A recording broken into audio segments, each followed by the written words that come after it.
very warm good morning to all of you students. Welcome to CR International Online Live Class. Students, as you know that we have started our topic big name.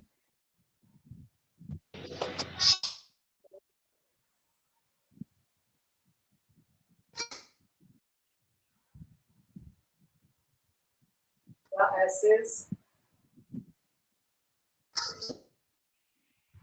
that made peace bloom.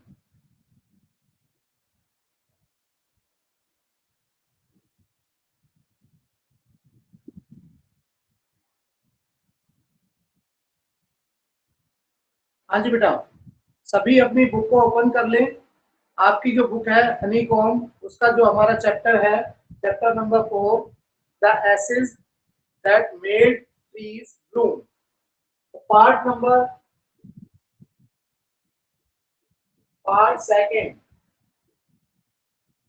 Second part है बेटा। इसका जो second part हमने कल start कर लिया है, उसी को आगे हम कंटिन्यू करेंगे। और इसके वर्ड मीनिंग हम पहले ही लिखवा चुके हैं, और साथ के साथ जैसे ही रीडिंग करते हुए हमारे जो भी न्यू वर्ड्स आएंगे आप अपनी बुक के ऊपर मेंशन कर लेंगे। जैसे ही कंप्लीट हो जाएगा हमारा ये चैप्टर, उसके बाद हम इसके क्वेश्चन आंसर डिस्कस करेंगे। Then we will have to write in our fair notebook. So without wasting our time, let's start our topic. The book is Honeycomb, chapter number 4. सभी अपना चैप्टर नंबर 4 ओपन कर ले बेटा। और chapter number 4 में हमारा starting से हमने कर लिया है, और उसके बाद से हम आज करेंगे।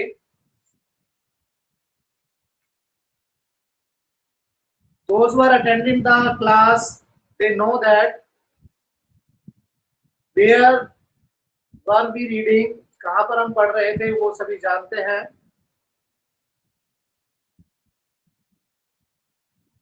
मैं आपको स्टैंजा बताता हूं, वहां से सभी अपनी बुक को ओपन करें बेटा।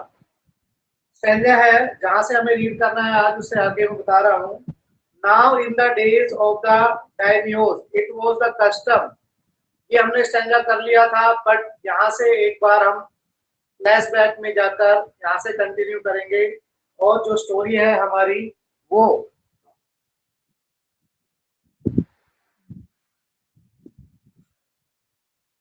ताकि जो स्टोरी है हमारी वो अच्छे से आपको समझ में आए।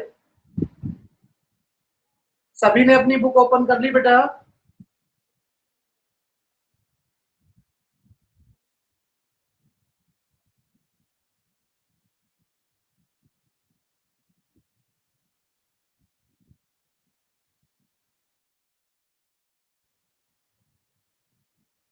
बेटा रिप्लाई करें, सभी ने अपनी बुक को ओपन कर लिया है? Yes sir. Very good. और स्टोरी जो हम रीड कर रहे हैं, क्या आपको समझ में आ रही है? Yes sir. Yes sir. Very good. Second part जो हम स्टार्ट कर रहे हैं बेटा, सेकंड पार्ट में हमने रीड किया है। सेकंड पार्ट में जैसा कि आप जानते हैं कि सेकंड पार्ट के अंदर जो मील है यानी कि जो चक्की है उसको जला दिया जाता है। और किनके द्वारा जला दिया जाता है? जो जो क्रूअल, ये कह सकते हैं जो दुष्ट हैं, वो उन कपल्स के द्वारा उसे जला दिया जाता है। और इसकी जो एसिड होती है, एसिड मतलब राख जो होती है, जैसा कि उस डॉग की आत्मा ने बताया, जैसा कि उस डॉग की आत्मा ने उस अच्छे कपल के सपने में आकर बताया, उस बूढ़े व्यक्ति जो कि अच्छा था उसके बाद उसको बताया कि जो राख है उसको लेकर आना है, उस मिल की राख को, उस मोल्डर की राख को, और उसे जो भी विदर्ड ट्रीज है यानी कि जो सूखे हुए पेड़ है कि उसकी राख को स्प्रिंकल करना है। और स्प्रिंकल करने से वो जो जो पेड़ है जो सूखे हुए हैं वो क्या हो जाएंगे? वो एकदम से हरे भरे हो जाएंगे, उन पर फूल और पत्ते आना शुरू हो जाएंगे। तो ऐसा ही वो करता है, यानी कि जो अच्छा व्यक्ति है वो यही करता है। और हमने देखा जो उसका चेरी का ट्री था उसका, उस पर स्प्रिंकल करता है वो एसिड्स को स्प्रिंकल करने पर वो देखता है कि उस पर फल लगाते हैं, उस पर फूल लगाते हैं।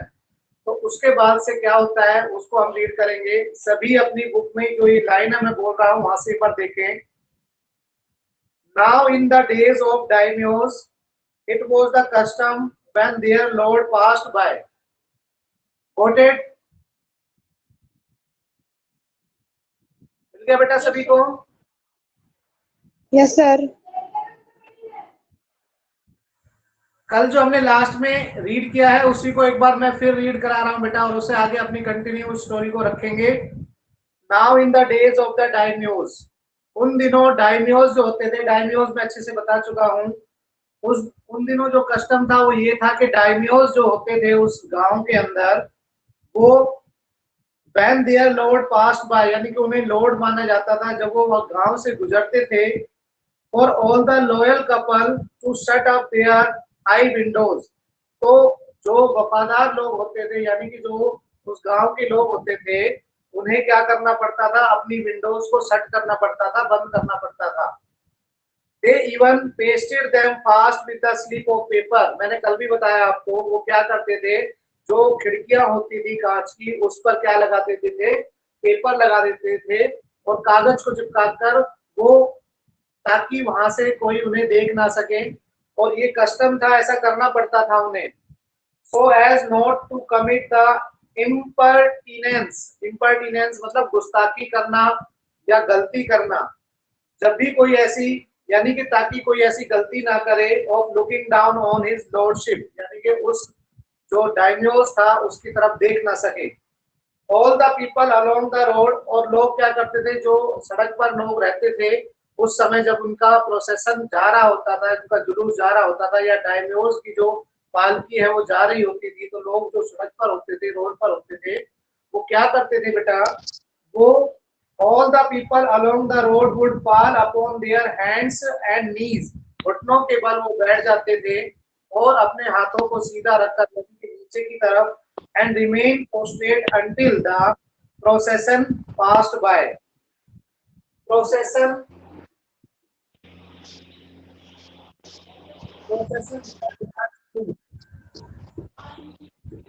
क्या होता है, जैसे कोई यात्रा निकलती है या कोई भीड़ एक साथ जैसे आंदोलन के लिए निकलती है या फिर नारे लगाते हुए निकलती है या फिर या कोई जैसे बारात निकलती है जिसमें लोग होते हैं, उसे प्रोसेशन बोलते हैं। वो तब तक वो प्रोसेशन नहीं निकल जाता तब तक लोग घुटनों के बल बैठे रहते थे। तो यहाँ तक हमने रीड कर लिया है। अब इसके बाद आपको देखना है कि हमने को क्या उसको हम कंटिन्यू कर रहे हैं। आप देखोगे बाय ट्रेन ड्यू नियर,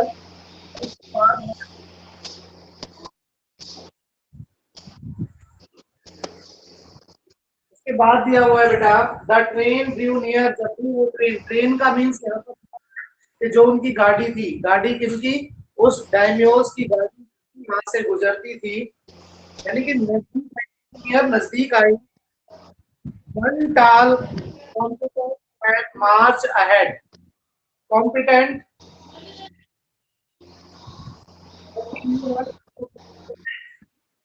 वो आप नोट करें, कॉम्पिटेंट योग्य है।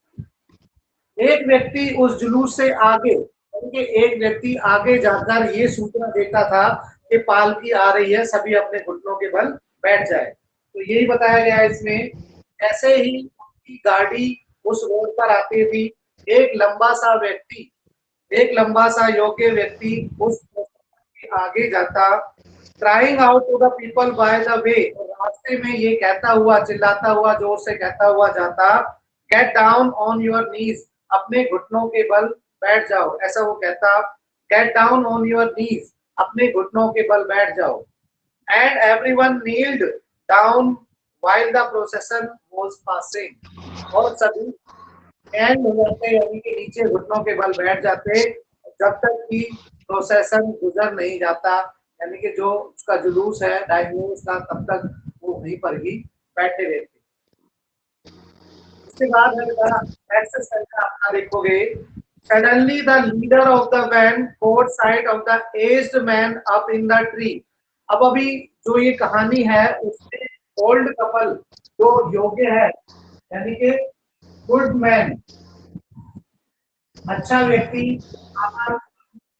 स्टोरी के अंदर जो अच्छा कपल है वो क्या करता है, कपल में से जो व्यक्ति है वो क्या करता है, एक पेड़ पर चढ़ जाता है उस डायनासोर की जो जुलूस है उसको देखने के लिए, और वो व्यक्ति पेड़ पर बैठा हुआ है। अब उसका वर्णन किया गया है यहाँ पर, क्या क्या कर रहा है, suddenly the leader for side of the aged man, बीच में जो अपने माइक को ऑफ रखे बेटा, ये 2-3 बच्चों ने अपने माइक को ऑन किया हुआ है। आशु, आशु नाम से जो आईडी है बेटा अपने माइक को ऑफ रखे। और उसके बाद है करण, अपने अपने माइक को ऑफ करो बेटा, क्लास डिस्टर्ब हो रही है। गुरप्रीत, गुरप्रीत का बंद है।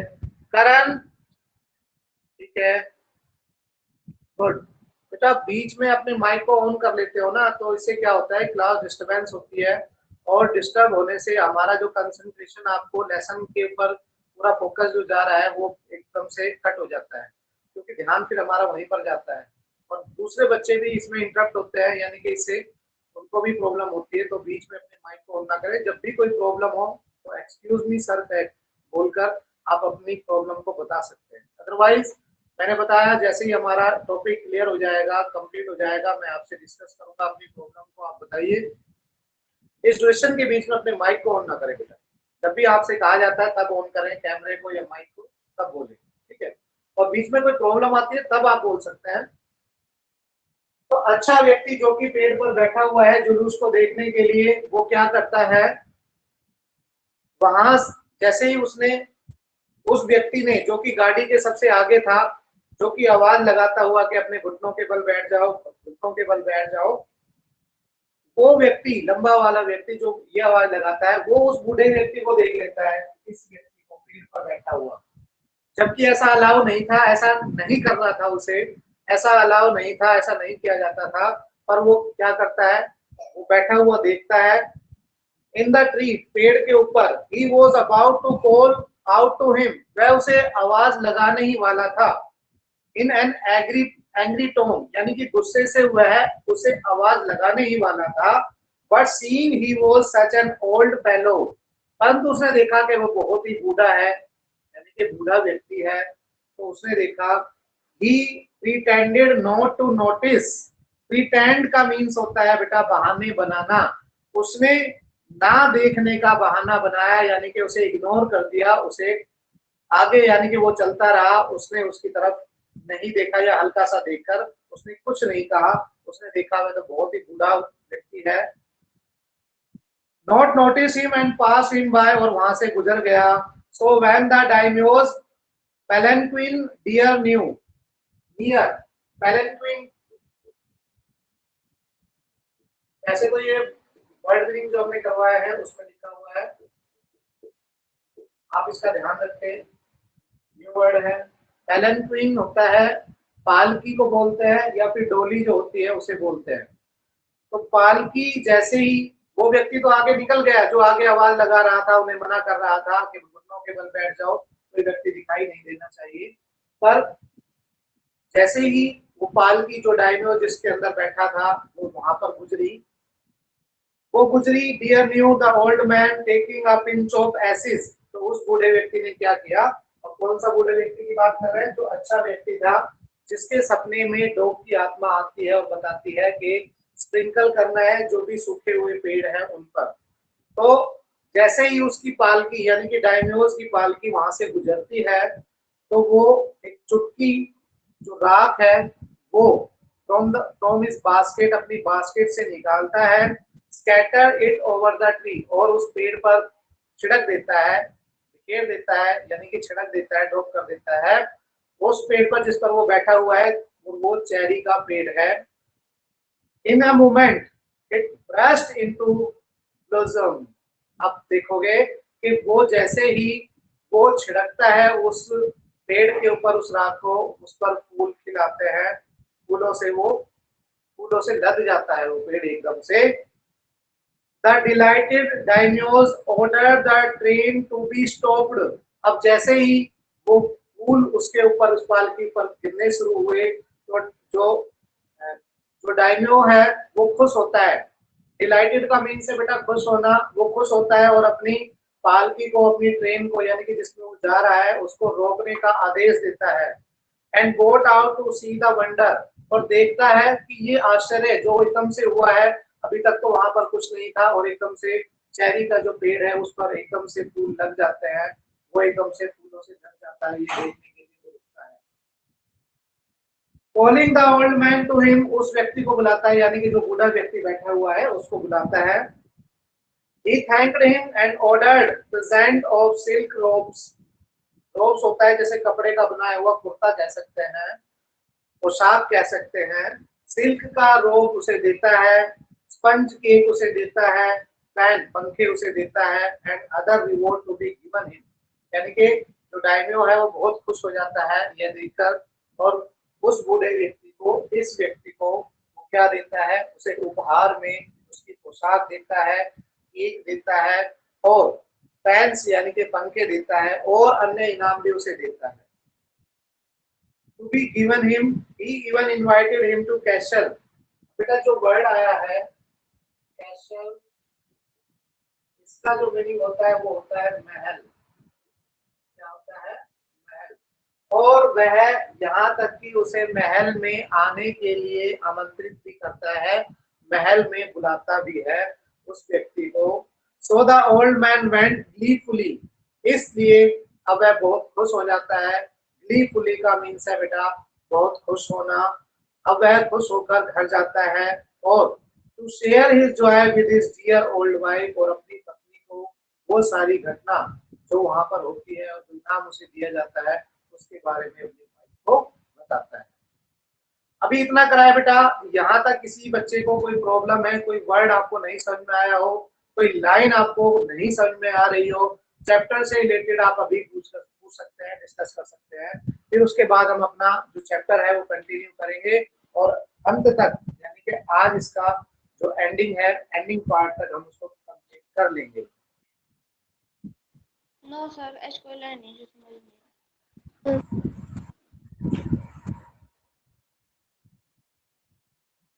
हाँ जी बेटा, चले आगे, कोई problem? No sir. Yes sir, चलो आगे।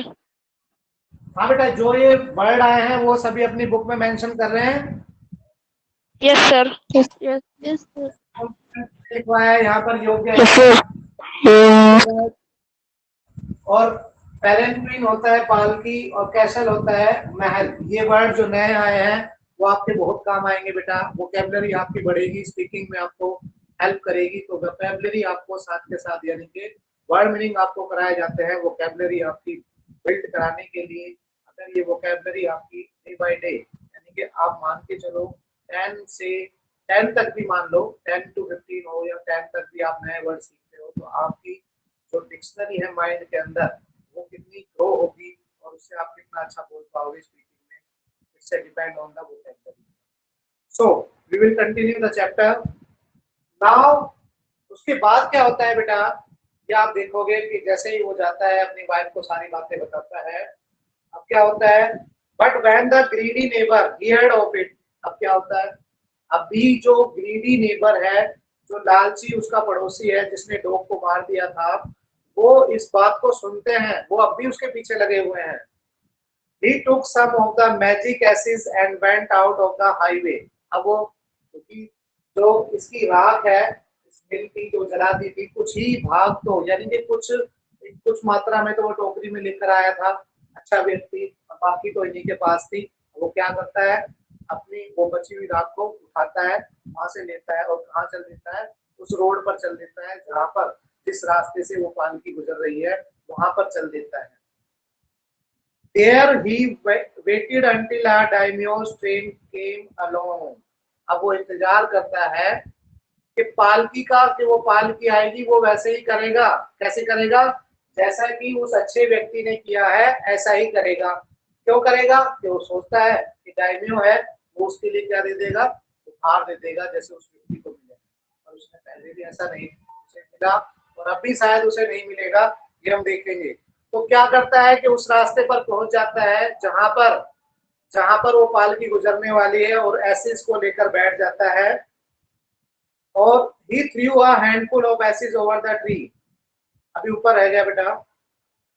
There he waited until a daimyo's train came along and instead of kneeling down like the crowd, वह दूसरे व्यक्तियों की तरह, भीड़ की तरह वो घुटनों के बल नहीं बैठा, बल्कि वह उस पेड़ के पास, यानी कि वो पेड़ के ऊपर चढ़कर बैठ गया। He climbed a withered cherry tree, वैसे ही बैठ गया जैसे उसने सुना उस अच्छे व्यक्ति से, वैसे ही करके वो करने लगा।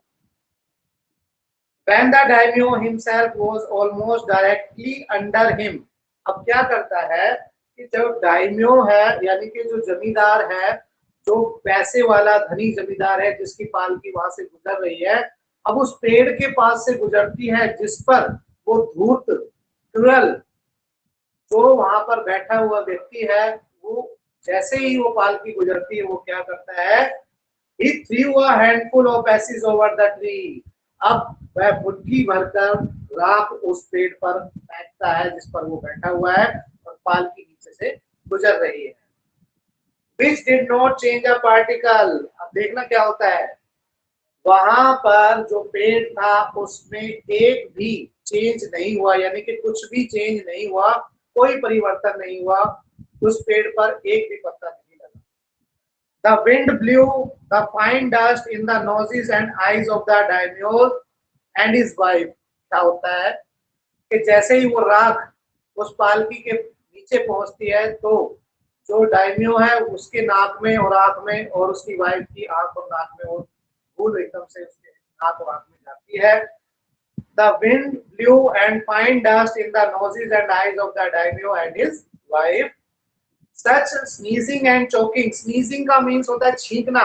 अब जैसे ही डस्ट उनकी नाक में जाती है तो वो छींकना शुरू कर देते हैं। धूल जैसे एकदम से जाती है, राख तो क्या है, धूल ही तो है, डस्ट ही तो है, वो जाती है तो वो एकदम से छींकना शुरू कर देते हैं। स्नीजिंग का मीन्स होता है बेटा छींकना, और चोकिंग का मीन्स होता है गला रुंधना, गला एकदम से बंद हो जाना, रुक जाना, जैसे जुकाम और खांसी के अंदर होता है इस तरह से, तो एकदम से उनका गला रुंध जाता है। It spoiled all the pomp, ये वर्ड्स है, मैं आपको एक बार लिखवा देता हूँ यहाँ पर, ये मैं यूज करता हूँ। Excuse me sir. हाँ बेटा बोलिए। सर चोकिंग का मीन्स क्या है? तो मैं लिख रहा हूँ बेटा। स्नीजिंग का पता लग गया आपको,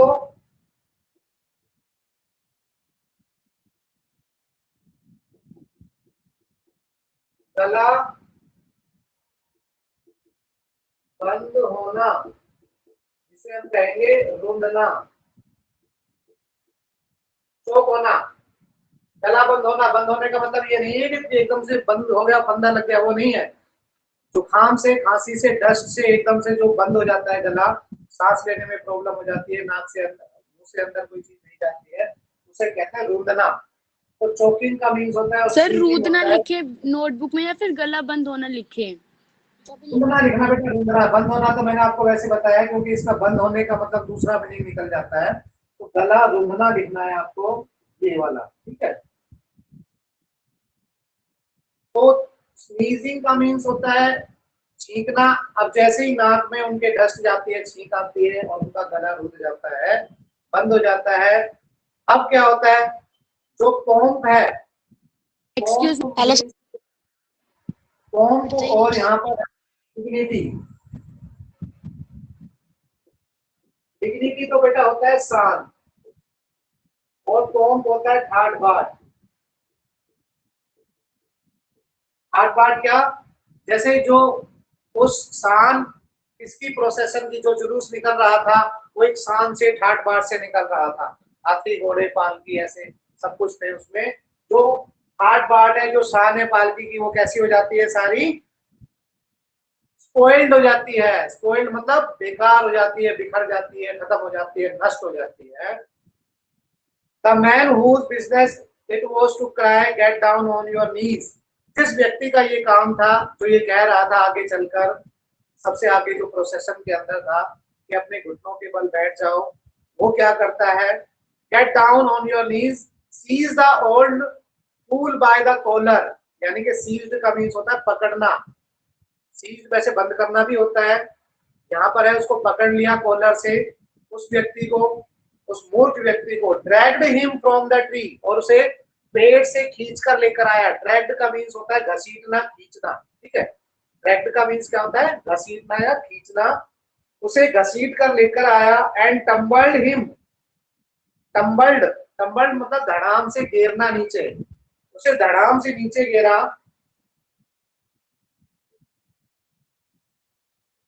टम्बल्ड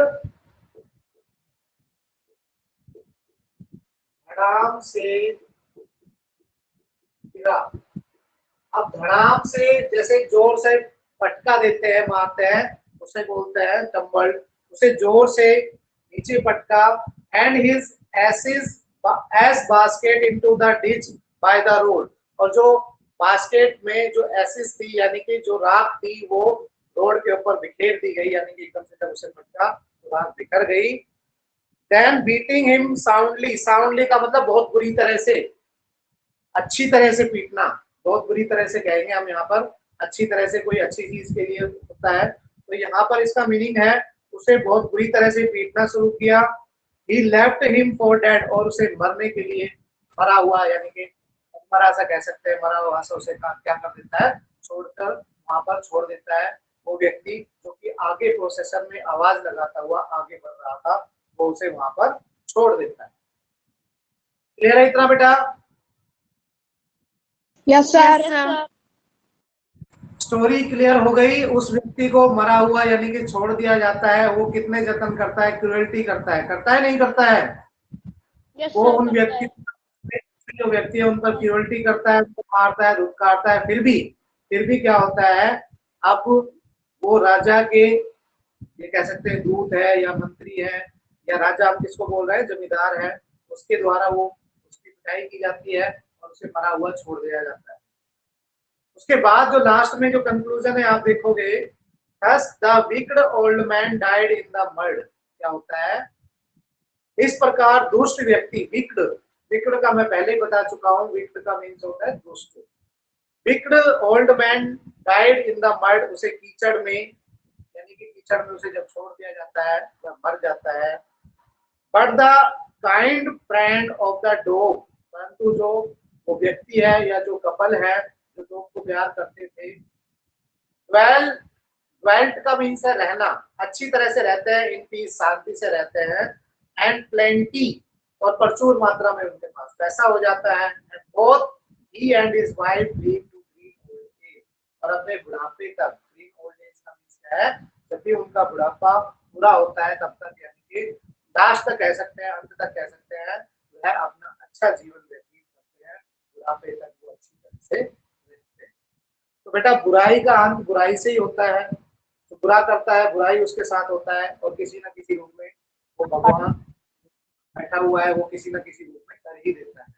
तो आपने इस स्टोरी को पढ़ा, इसका सार भी आपने जान लिया, क्या अगर कोई व्यक्ति परेशान करता है किसी को, नाजायज गलत परेशान करता है, तंग करता है, तो उसके साथ भी बुराई होता है, भगवान कहीं ना कहीं उसको बुरा ही करते हैं किसी न किसी रूप में।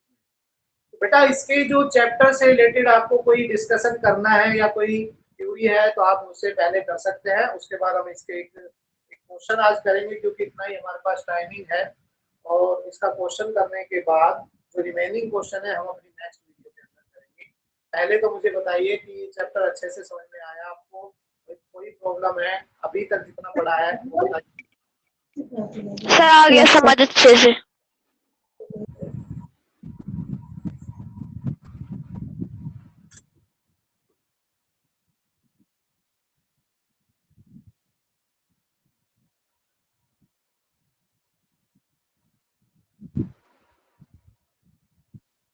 हाँ तो बेटा मैं आपको बता रहा हूँ क्वेश्चन कि आपको कौन सा क्वेश्चन करना है। सेकंड पार्ट में आपका जो फर्स्ट पार्ट में एक क्वेश्चन था वहां पर अगर स्पेस बचा हुआ है आपका पेयर नोटबुक में, तो उसी के नीचे आप सेकंड पार्ट डालकर क्वेश्चन यहाँ पर डाल देना, क्वेश्चन नंबर फर्स्ट, ठीक है, क्वेश्चन नंबर फर्स्ट आप डाल देना अगर आपका वहां पर। सर फिर वर्ड मीनिंग नेक्स्ट पेज से आप स्टार्ट कर सकते हैं।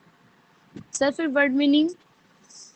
वर्ड मीनिंग मैंने फर्स्ट वाले और सेकंड वाले दोनों करवा दिए थे, मैं पहले बता चुका हूँ। हमने जो वर्ड मीनिंग किए हैं वो फर्स्ट पार्ट में हो चुके हैं, एक बार ही करने हैं, ठीक है। अब जो न्यू वर्ड्स ये आए हैं वो अपनी बुक के ऊपर ही मेंशन कर देना, ताकि उसको अच्छे से पढ़ सके। और लिखना चाहें तो आप लिख भी सकते हैं इससे पहले ही, क्वेश्चनों के पहले जो यहाँ पे नए वर्ड लिखे हैं आज, ठीक है बेटा। अब क्वेश्चन नंबर फर्स्ट है, आप अपना मेंशन करें बेटा। क्वेश्चन है the old farmer is a kind person. जो ओल्ड फार्मर है वो एक दयालु व्यक्ति है। What evidence of his kindness? कौन से एविडेंस, कौन से सबूत कह सकते हैं, कौन से पैराग्राफ मतलब कौन से एविडेंस आपको मिले हैं, कैसे पता लगता है कि वो ओल्ड जो कपल थे वो काइंड थे, दयालु थे? मिल गया होगा सभी को ये क्वेश्चन? Yes sir. सर आपके वीडियो लाइव है। क्या हो गया? सर आपकी वीडियो लैग हो रही है।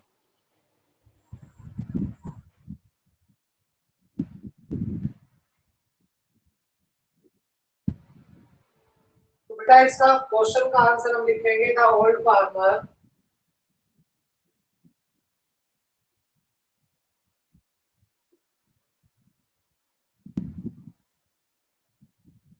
had a little dog.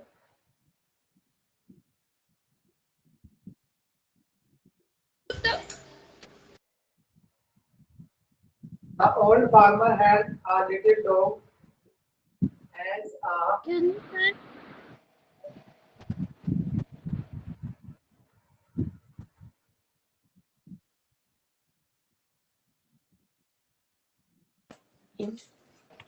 Excuse me sir. हाँ बेटा।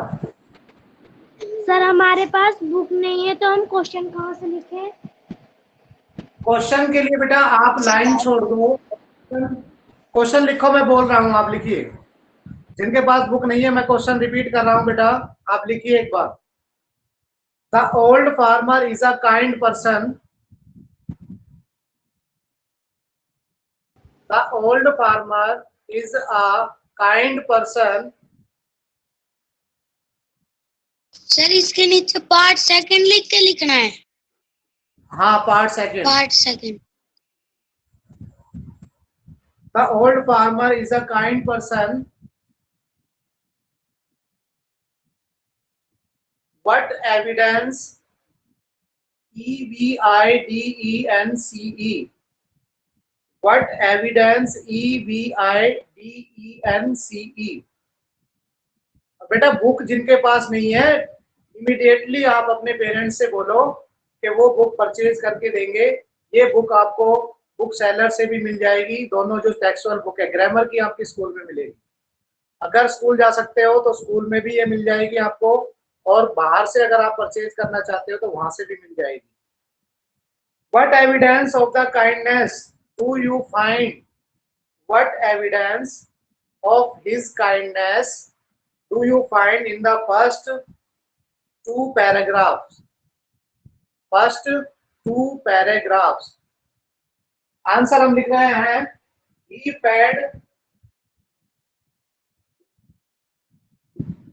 the dog from their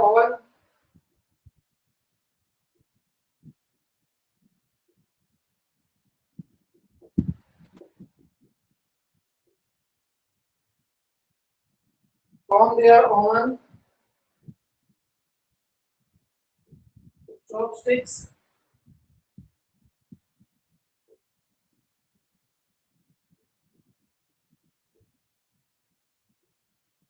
question के लिए कितनी लाइन छोड़नी है sir?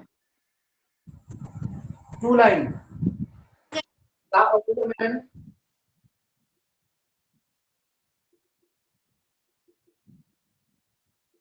was patient and kind to all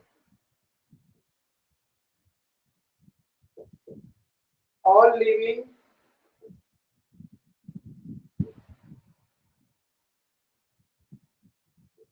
living creatures